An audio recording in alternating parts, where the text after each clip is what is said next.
Les voy a pedir que abran sus Biblias en el pasaje que acabamos de leer, en Marcos capítulo número 10. Marcos capítulo número 10.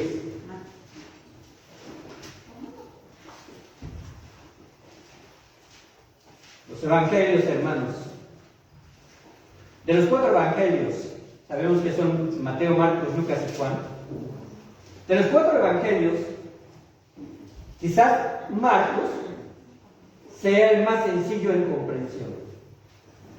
También es el que menciona algunos milagros, en menor escala que Mateo y que Lucas. Pero Marcos, también siendo el evangelio más corto, es el evangelio que habla de forma más sencilla, como lo he dicho, la necesidad más básica del hombre, que es precisamente la salvación. Todos lo abarcan, todo abarca la salvación. Pero este en particular, ¿verdad? Habla de una forma muy sencilla. Y vemos uno de los milagros, el cual fue obrado a un hombre llamado Bartimeo. Sus pasajes paralelos, ¿verdad? Mateo 20 y Lucas 18, ahí aparece también, específicamente en Mateo. Pero no se menciona el nombre de Bartimeo solamente en el libro de Marcos, en este evangelio. Así que vayamos al versículo número 46. Y aunque lo leímos 2 veces, yo le voy a dar lectura. Es un pasaje bastante corto, consta de solamente 6 versículos. Y síganme con su mirada. Dice así: entonces vinieron a Jericó, y al salir de Jericó, él y sus discípulos y una gran multitud, Bartimeo el ciego, hijo de Timeo, estaba sentado junto al camino mendigando, y oyendo que era Jesús Nazareno, comenzó a dar voces y a decir: Jesús, hijo de David, ten misericordia de mí.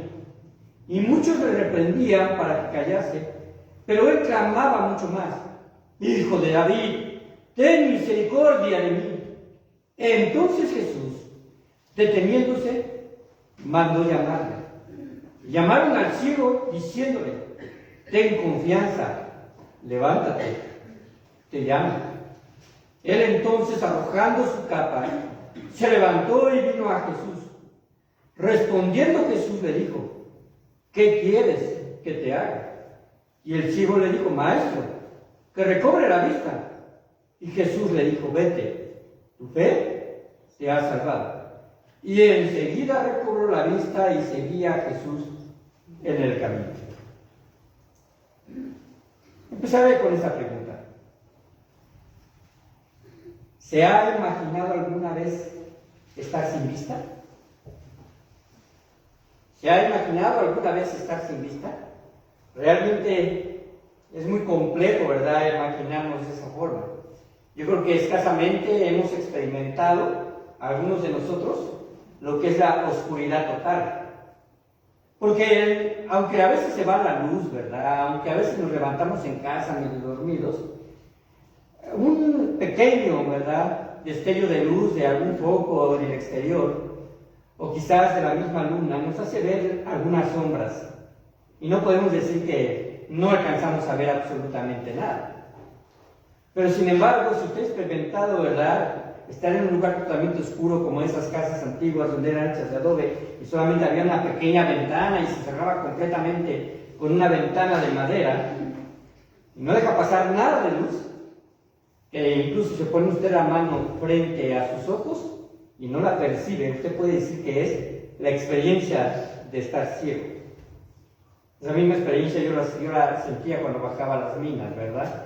Y estaba ahí en ese lugar y cierra uno la lámpara y no se ve absolutamente nada. Sí puede percibir uno algunos sonidos de trabajadores, o en el caso, ¿verdad?, de estar en alguna casa, los sonidos que a lo mejor en el exterior se presentan, pero hasta ahí nada más, no se alcanza a ver nada. Y creo que difícilmente podríamos comprender la crisis emocional que Bartimeo tenía por esa condición de ceguera. Una condición, hermanos, que nosotros no quisiéramos tener. Pero algo más, él también era y estaba obligado a mendigar, o hacer mendigo, se dice mendigo. Mendigo. Perfecto, mendigo. Mendigar, hermanos, no es un oficio que quiera alguno, ¿sí? Es complejo. Sin embargo, para Bartimeo no había otra opción. E imagínenlo, diariamente en esa tarea monótona que tenía que desempeñar. Este hombre, o de este hombre, no se dice que hubiese nacido ciego. ¿Recuerdan un pasaje acerca de aquel hombre que también sanó Jesús, pero que se menciona que era ciego de nacimiento en el Evangelio de Juan? De este no se nombra que sea ciego de nacimiento, pero eso se intuye, porque la petición del ciego es que recobre la vista. Entonces, cuando estamos leyendo la palabra y estamos profundizando en ella, podemos ver algunos aspectos que, aunque es sencilla la declaración, nos hace pensar que este hombre en el pasado había tenido la vista. No sabemos con qué calidad, ni sabemos si había tenido alguna limitación, pero él había experimentado ver. Tampoco la palabra de Dios señala cuál fue el motivo por el que perdió la vista. Un accidente, una situación quizás de enfermedad grave a nivel de los ojos, no lo sabemos. Pero lo podemos deducir, porque él quiere recobrar la vista. En pocas ocasiones también, como lo he mencionado, se revela el nombre en los casos de los milagros de Jesús, pero aquí se menciona a Bartimeo. Bartimeo, que significa, ¿verdad?, hijo bendecido. Qué curioso, ¿no? Hijo bendecido cuando él, curiosamente, tenía una enfermedad de ceguedad. Y además, déjenme decirles algo. En la cultura judía, no solamente en ese tiempo, sino muy atrás, consideraban las enfermedades como una maldición. Pero había específicamente tres condiciones, las cuales ellos consideraban como un trato de Dios directo por causa del pecado de las personas. Uno de ellos era la esterilidad. Una mujer que no podía concebir se concebía a sí mismo maldita. Tanto así, ¿verdad?, que precisamente en las culturas de aquel tiempo, pues surgían algunas cosas que a veces se nos hacen un poco no tan fáciles de comprender, ¿verdad? Como cuando precisamente la esposa de Abraham le entrega a su sierva para tener un hijo, como lo hemos hablado en Génesis. Pero para ellas, ser estéril era una maldición. Otra condición que se menciona en la Biblia como una maldición por parte del pecado era precisamente la lepra. Y lo consideraban no solamente por el hecho de la enfermedad, que era una situación grave, incurable en aquel tiempo, se llegaban las personas, sino también por lo que representaba delante de la sociedad. Las personas con lepras eran aisladas completamente de su familia, de las ciudades donde ellos habitaban, eran sacados a algunas ciudades donde la Biblia enseña que eran lugares o ciudades de refugio, y ahí tenían que permanecer. Si era una lepra maligna, pues no sanaban, y así estaban durante todo el resto de su vida, desde el momento en que lo contraían. Pero había otra precisamente, otra enfermedad, y esta era la ceguera.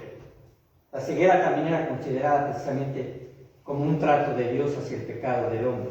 ¿Recuerdan aquel que había nacido ciego? Que le preguntan, ¿verdad?, precisamente al Señor Jesús, ¿quién pecó, o sus padres, para que hubiese nacido ciego? Entonces lo consideraban precisamente como un resultado del pecado de ese hombre. Entonces Bartimeo, pues no la tenía fácil. Ese día Bartimeo, un día que quizás como cualquier otro para él, salió esperando contar con la compasión de la gente que transitaba por ese camino. Sabemos el camino. Era el camino que iba de la ciudad de Jericó a Jerusalén. Así que en el versículo número 46 dice que entonces vinieron a Jericó, ¿quién? Jesús y sus discípulos. Y particularmente estaban en los últimos días antes de que Jesucristo fuese crucificado. Así que esa ciudad, Jericó, la ciudad de las palmeras, aquella que se menciona, ¿verdad?, en el libro de Josué, como la primera ciudad que fue conquistada, ¿verdad?, por los hebreos, De ahí precisamente en ese camino Jesucristo se encuentra con Bartimeo. Así que hermanos, podemos pensar un poco acerca de esto. Bartimeo era una persona con incapacidad y casi todas las cosas que usted y yo podemos hacer con normalidad, Bartimeo no las podía hacer. Él sabía que en ocasiones, como lo he mencionado, salía a mendigar, quizás recibiría alguna moneda, pero también, ¿verdad? Sabemos que también se les ofrecía a veces un mendrugo de pan o alguna fruta seca propia de la región y de ese tiempo, que era la forma en la cual él subsistía. ¿Qué podemos aprender a través de esta historia de Bartimeo? Número 1. Bartimeo representa al hombre sin Cristo. Bartimeo representa al hombre sin Cristo. Lo sabemos porque él llegó al punto de conocerlo hasta ese momento, pero también por la ceguedad. Bartimeo representa al hombre perdido, el hombre sin Cristo, porque es un hombre ciego. Para Bartimeo el camino representaba precisamente su lugar de seguridad, en donde él tendría que salir y pedir algo de pan. Así que él, hermanos, Bartimeo, por mucho tiempo se había hecho también parte del paisaje de aquellos que transitaban por esa ciudad, una ciudad en realidad, hermanos, que era una ciudad obligada para los que venían de las partes más bajas del río Jordán a Jerusalén. De hecho, era el único camino que tendrían que transitar. De ahí precisamente surgen algunos salmos en los cuales en la época de la Pascua la gente precisamente subía cantando esos salmos para llegar hasta el templo de Jerusalén. Así que ahí estaba Bartimeo. Hay una frase que dice que no hay peor ciego que el que no quiere ver. No hay peor ciego que el que no quiere ver. Ahora, Jesús se refirió varias veces a la actitud de los fariseos en su conducta como una falta de visión espiritual.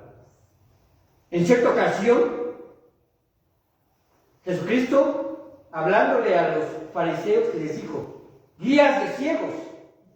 La frase en realidad completa dice la palabra de Dios así: dejadlos, son ciegos guías de ciegos, y si el ciego guiare al ciego, ambos caerán en el hoyo.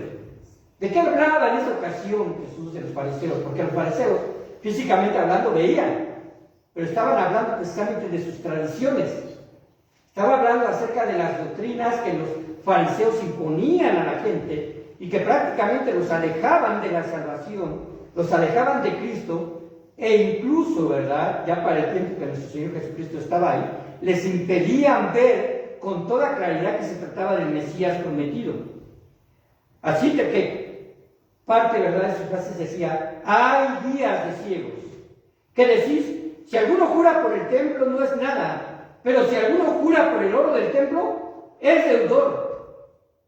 Y esto lo decía cuando se refería a su hipocresía, la hipocresía de los fariseos.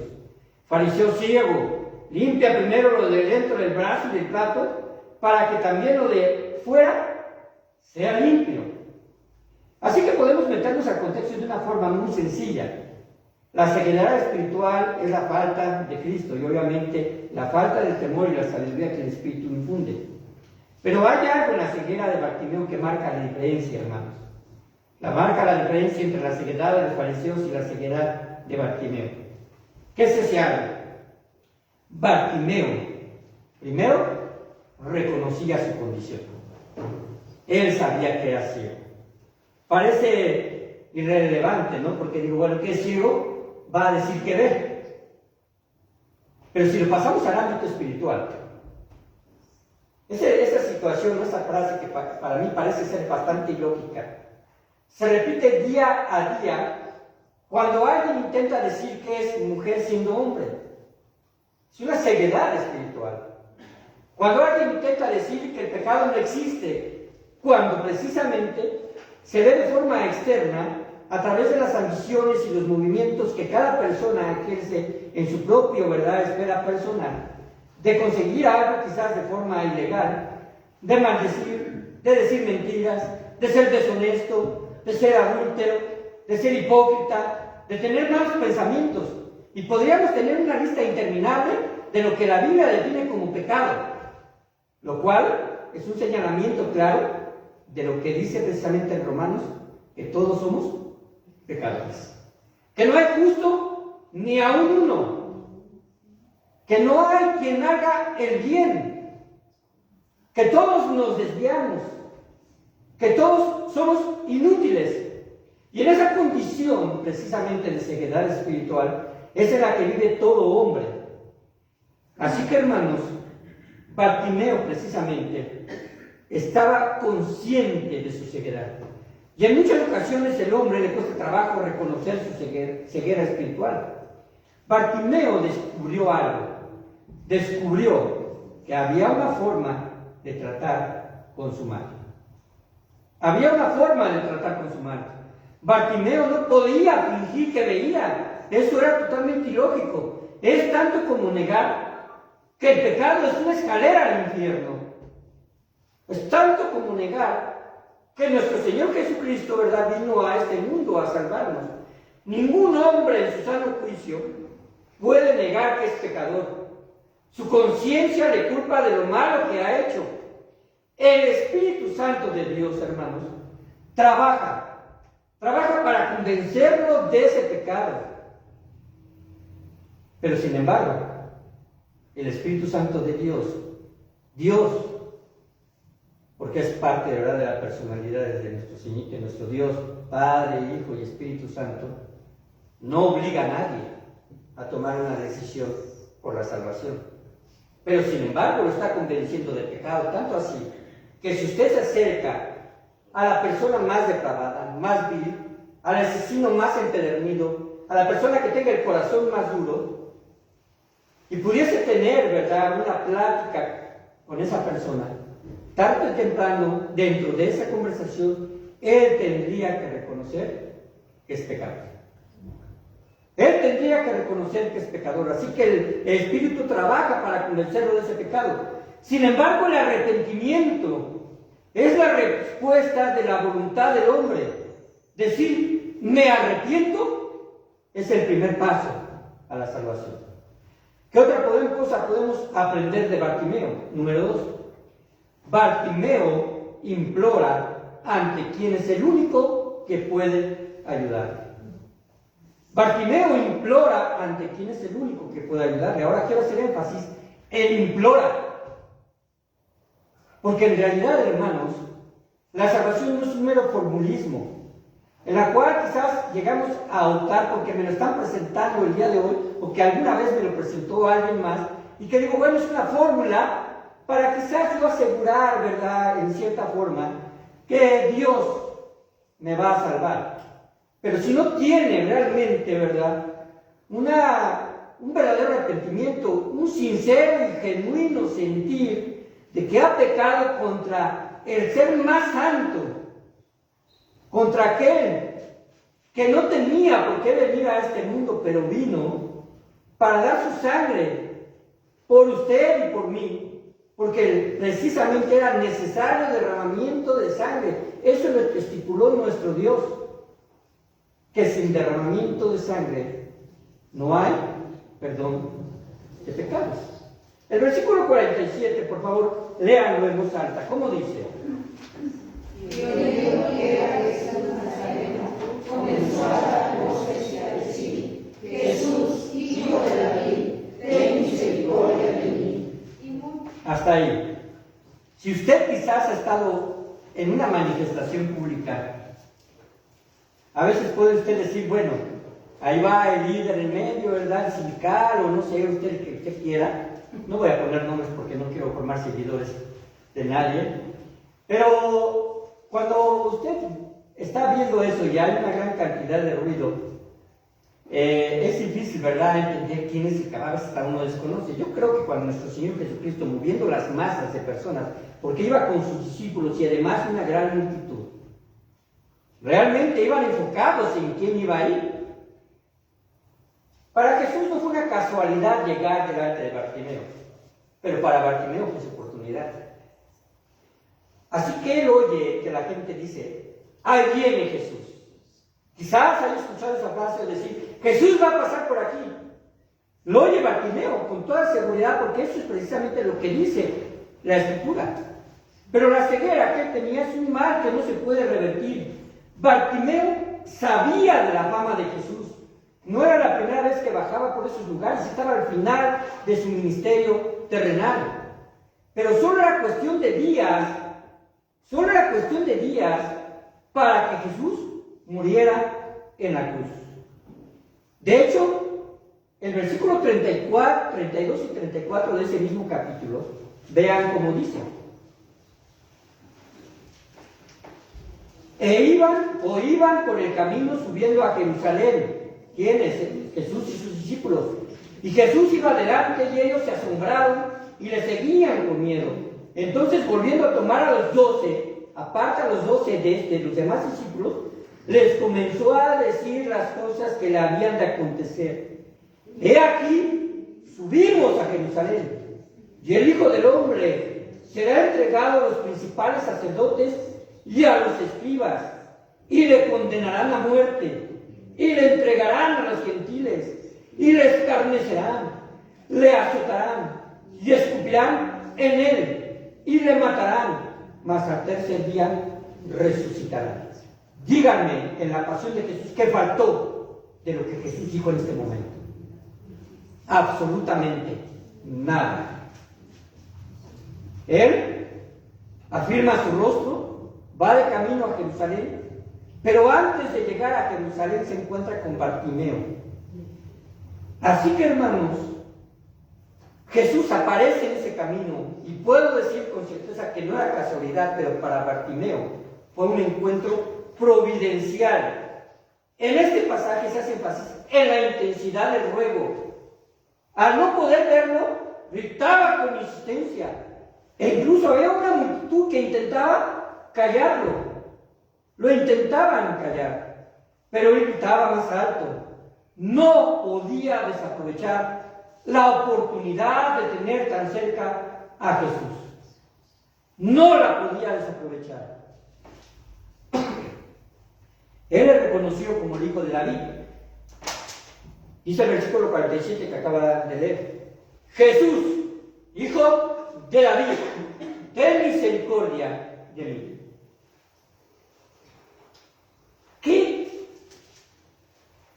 ¿Cuál era la implicación de esta afirmación de Bartimeo? Hijo de David. ¿Qué implicaba? En primera parte implicaba que biológicamente era de la descendencia de David, cumpliendo una profecía.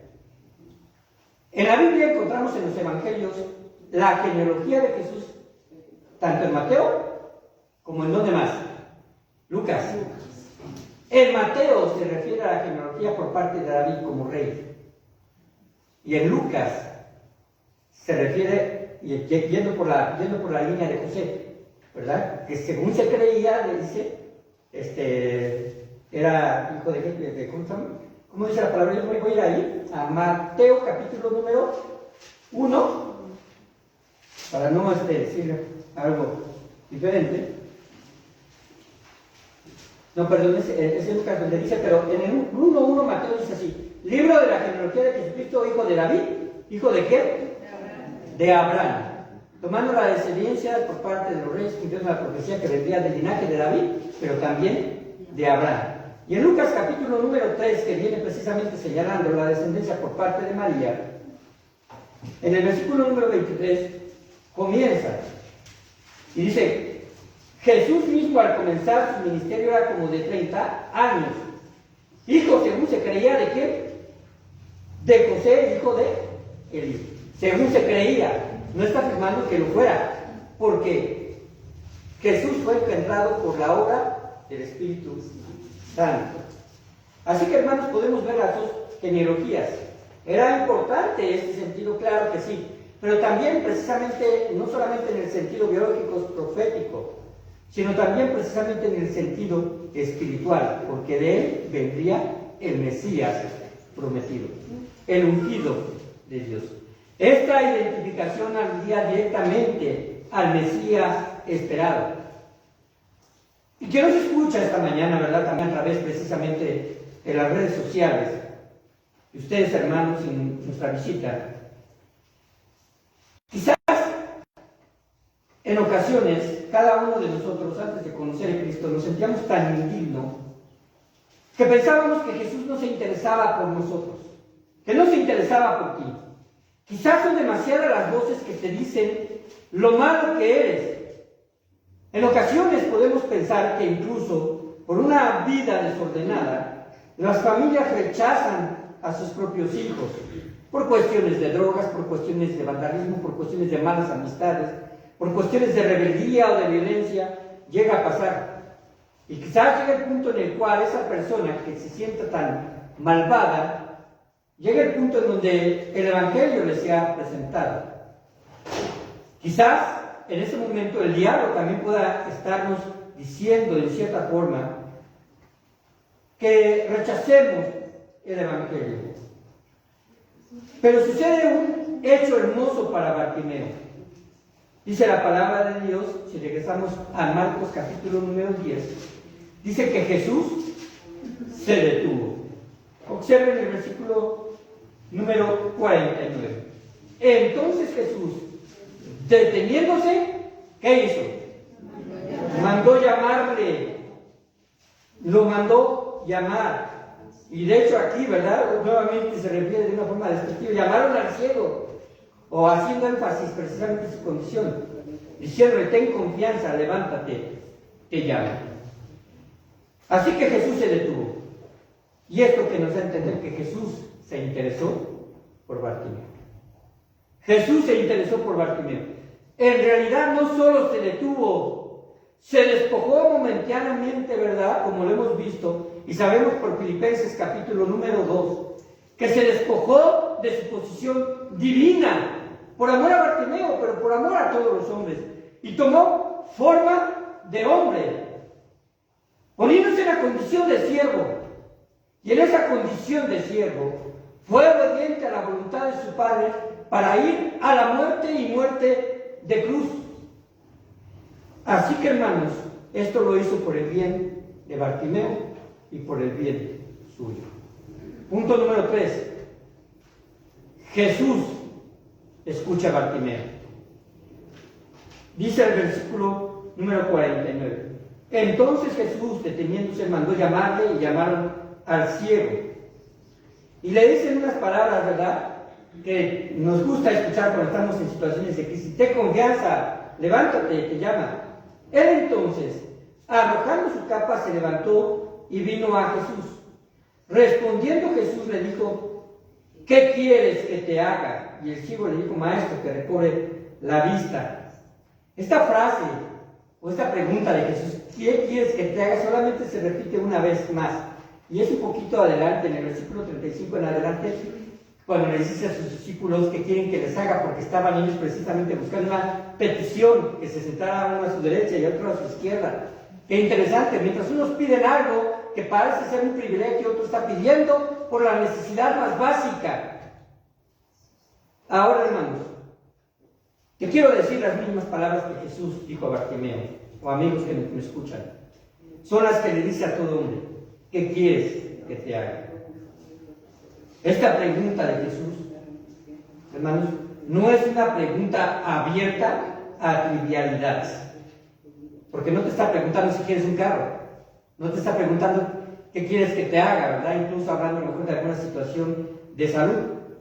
Está hablando de otra cosa. Es la reflexión correcta de tu condición de ceguedad. ¿Qué quieres que te haga? ¿Has comprendido tu posición, Bartimeo? ¿Qué quieres que te haga a través de eso? Y sabemos que la respuesta es que recobre la vista. Es comprender que lo que necesito va más allá de un padecimiento físico. Tu necesidad más vital, y óiganlo bien, no es tener un mejor trabajo, no es disfrutar de una hermosa familia incluso. Tu necesidad más vital es espiritual. Tiene que ver con tu condición de perdición. Y te puede Jesús llevar a esta tarde. Pero tienes precisamente, ¿verdad?, quizás aquí de mi parte, ¿verdad?, decirte: ten confianza, levántate, te está llamando en esta tarde. Bartimeo, hermanos, dice también algo: que arroja su capa. Él arroja su capa. Quizás uno pueda decir, bueno, ¿cuál es su capa, verdad? Pues qué interesante. ¿Saben que la gente pobre en el tiempo de Jesucristo, con lo que más podía quitar y no se le, tener y no se le podía quitar era su capa? Su capa. ¿Verdad? Había ciertas condiciones. Por ejemplo, si una persona pobre debía algo a alguien y éste se quería cobrar con su capa, lo podía despojar de su capa, pero solamente durante las horas de calor. En la noche se la tenía que devolver. O en una época de frío, le tenía prohibido quitársela. Muchos mendigaban y muchos se quedaban en la calle y con ella se arropaban durante la noche. Así que Bartimeo arrojó su capa, la que le servía de asiento quizás en lo duro del suelo, con la que se cubría si había sol que quemaba o le arropaba del frío de invierno. Y así como Bartimeo, nosotros nos acercamos a Dios, sin aquello que nos ata a una vida de miseria. Sin aquello que nos ata a una vida de miseria espiritual. El hombre debe de dejar todo aquello que le ha arruinado su vida. ¿Qué tenemos que dejar, hermanos, cuando vamos a Cristo? Normalmente son cosas que arruinan nuestra vida. Vicios, patrones pecaminosos, lujurias, los odios, las venganzas, etc. E incluso la culpa. Porque a veces la culpa nos impide llegar a Dios porque nos sentimos indignos. Esa capa que nos impide acercarnos a Jesús, debemos de dejarla en el lugar que le corresponde y no volverla a tomar. ¿Qué quieres que te haga con la pregunta? Bartimeo responde: quiero que hagas lo imposible. Quiero que hagas lo imposible. Esto no se lo pude pedir a nadie más. Nadie se ha presentado delante de mí como profeta, como sanador. Nadie tiene mi confianza para decir, puedes hacerlo. Que recobre la vista, Señor. Hermano y amigo, reflexiona en lo que Dios es capaz de hacer. Reflexiona en lo que Dios es capaz de hacer. Los milagros, hermanos, de Jesús no fueron acciones extras de su ministerio, fueron sus credenciales divinas. Esas y algunas otras. El cumplimiento de las profecías en sus personas. La autoridad con la que hablaba. Pero hermanos, los milagros identificaban plenamente delante de la humanidad en ese tiempo de quién se trataba, del Hijo de Dios. Tú jamás podrás satisfacer las demandas del pecado, pero Jesús sí. Para eso vino. Así que no pase por alto esta invitación. Jesús no pasó por alto la necesidad de salvación de Bartimeo y tampoco pasa por alto nuestra misma necesidad. Él, por su sangre, nos ofreció lo que nosotros ni siquiera nos atrevíamos a soñar o a pensar: la vida eterna. Esta vida eterna se hizo posible por su sacrificio.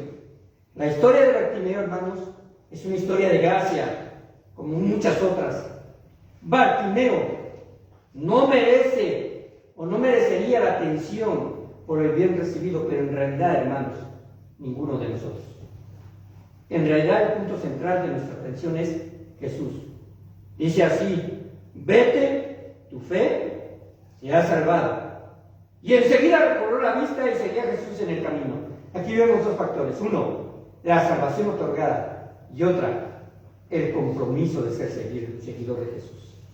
Cuando una persona es salvada por la sangre de Cristo, cambia de una posición de no ser hijo a ser hijo, de un estado de no estar justificado a estar justificado.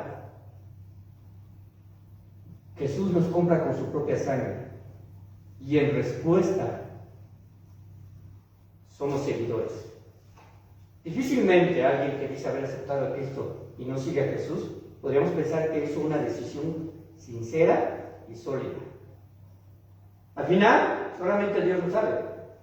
Pero en cada parte de la Escritura donde vemos que el Evangelio es presentado de transformación, sin duda alguna.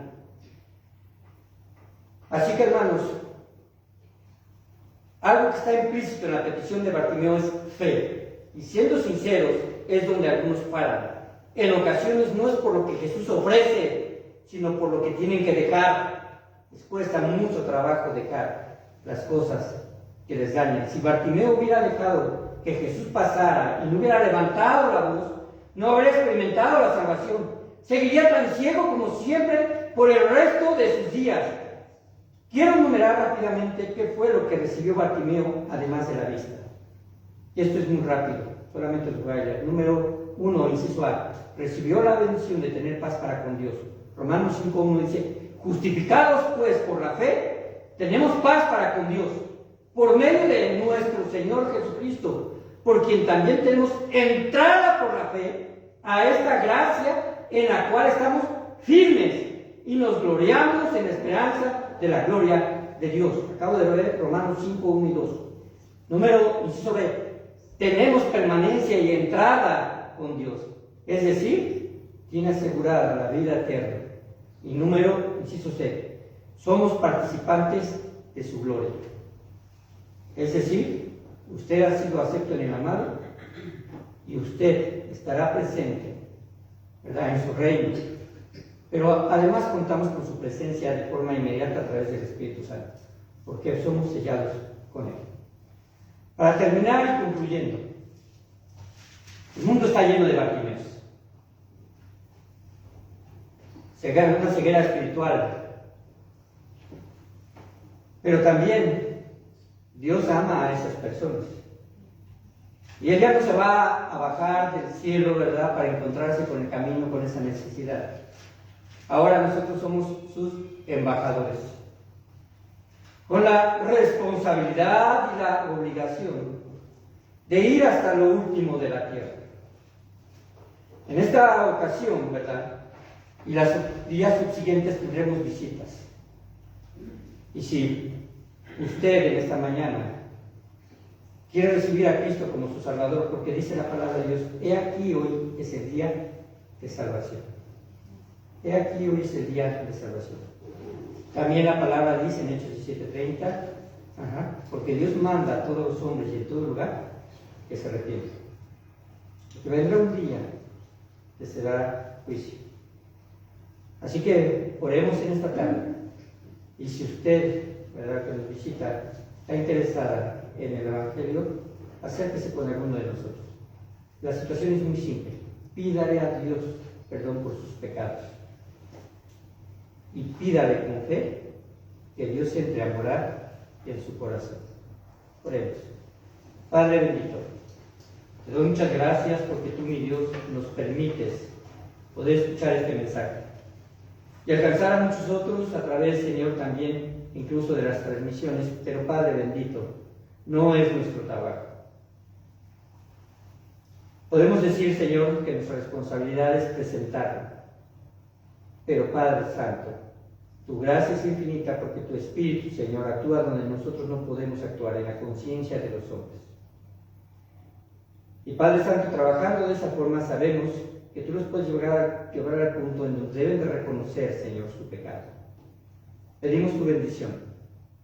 Anhelamos, Padre bendito, también tu regreso, porque tú, Padre Santo, en el momento que determines llegar a tu estancia.